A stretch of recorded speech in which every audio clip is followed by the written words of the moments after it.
ဒီမှာကလေးပါလူကျင်တာပြောနော်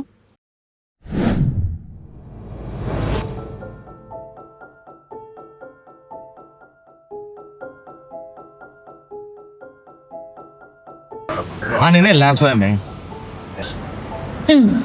ငါသိတယ် အနေနဲ့ထမပတ်သက်ရှင်တော့ဘယ်နေလဲငါနဲ့လာမပတ်သက်နဲ့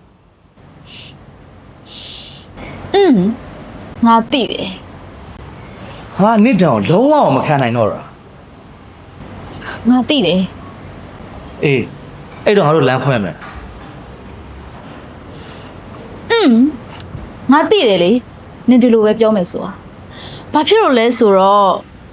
မနေ့ကဖလာတိုင်းဒေးလေနင်ငါ့ကိုလက်ဆောင်ပေးရမှာဆိုလို့နင်ငါ့ကိုဖျက်မယ်ဆိုတာသိပြီးသားအေးနောက်15ရက်နေ့ကြာရင်နင်ငါ့ကိုပြန်လာချော့မယ်ဆိုတာငါသိပြီးသားနင်ကွက်တယ်ရိုးနေပြီ ဟာ तू ကဘာလို့ငါအကွက်ကိုကြိုးတိနာဩ